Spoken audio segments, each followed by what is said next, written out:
to the channel. If you are new here, welcome. My name is Kate. Today we're going to be talking about the 5 love languages and how you can better connect with your child when you know their love language. There'll also be a note at the end about foster and adoptive parents because some of what I'm about to say might be a little bit different for a foster or adoptive child.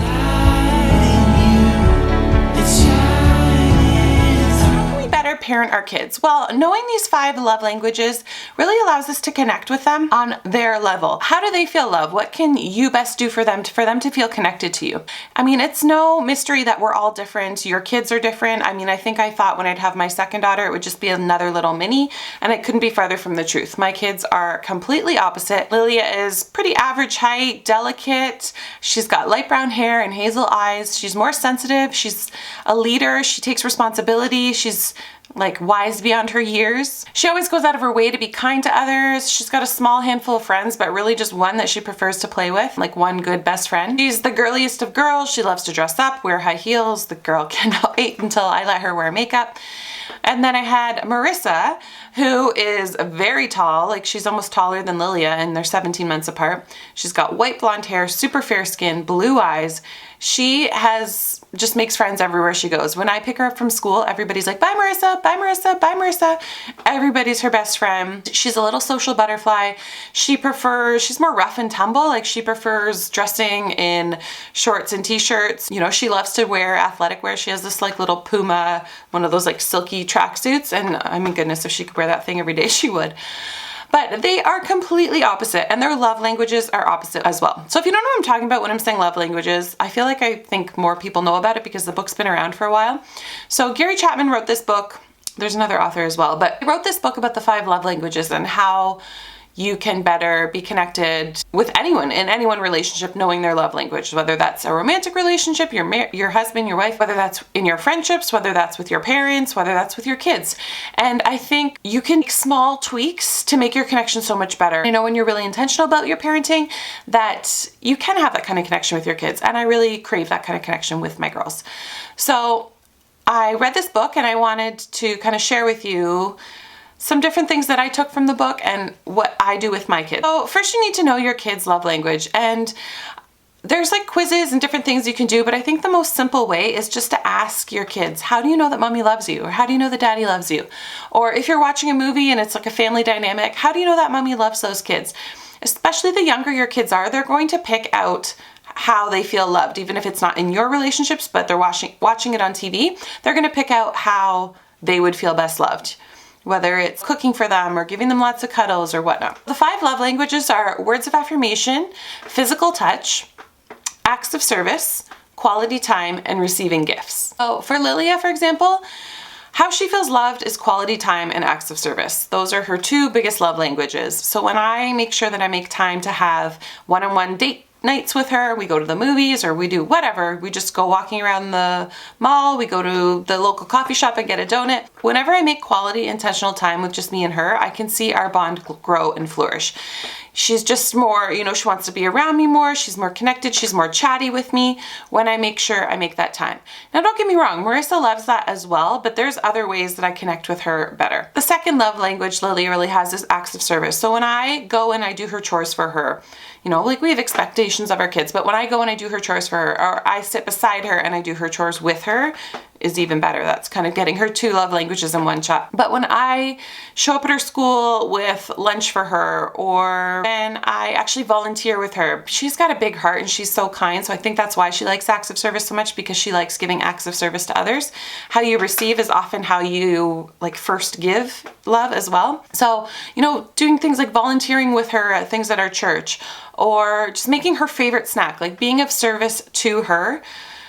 And I'm not saying that your kids should rule everything you do, but when I make little tweaks like this, I notice a huge change in our relationship.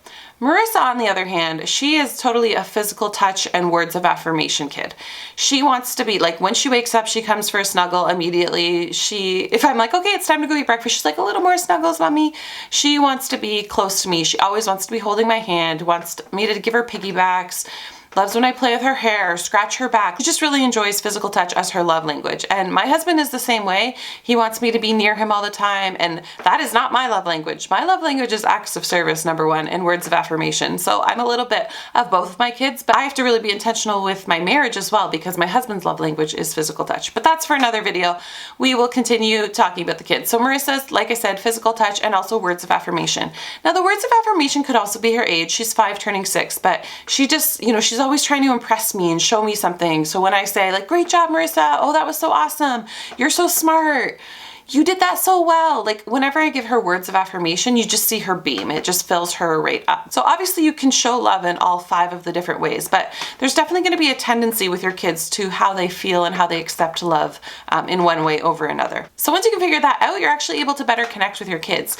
And I just think that's so important. So I'm going to share with you a few things that you can do. So again, ask your kids, how do you know mommy loves you? And just from their answers, you'll probably be able to tell, or you might already know already. So I actually made a list on my blog of all the different activities and little things that you can do to show your kids love in their love language. So I'll leave the post link down below and you can head there if you want some tips and ideas, but I'll just give you a couple examples. I think we already talked about words of affirmation, but basically telling your kid how awesome they are. They're going to feel love that way if that's their love language. Acts of service, like decorating for the holidays together. When something that needs to be done, when you do it together, that's a way of showing love through acts of service. Quality time, I mean, this is pretty simple, but play together, play a sport with them, bake and cook together, get them involved when you're cooking. I know for me, sometimes I'm like, just get the kids out of the kitchen so I can just get dinner on the table. But when I take that time to be intentional with both my girls, but especially Lily, I really see her benefit from it. But like, why don't you come and help mommy make the meatloaf or whatever I'm making that night? And she loves it so much. And then she's like, what else can I do? How can I help? And you just see them when you see them overflowing with love, they become more cooperative, they become more willing to want to help you, they listen better. Physical touch, obviously hugs, kisses, cuddles, but holding their hand often, having them sit on your actual lap rather than just beside you while reading a story. All of these things are going to help with a child who has physical touch as their love language. Receiving of gifts, that's another love language. So if you want to put a little note in their lunchbox or a little treat in their lunchbox, or surprise them after school with a muffin or something, whatever it is. It doesn't have to be big, a little dollar store toy, whatever it is. But when you surprise them and make an effort to actually give them something, and I'm not saying you have to spend a lot of money.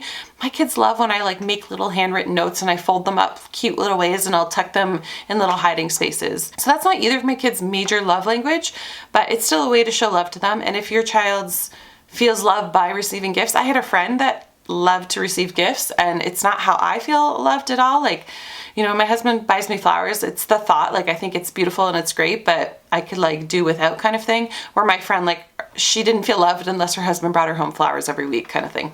So we're all different. We all receive love differently, but just being more intentional about how the people that are important to you in your life receive love and what you can do to make them feel more loved. I think if you go out of your way to do those things, you're going to have a lot more intentional relationship, and you're just going to have a lot more peace in those relationships as well.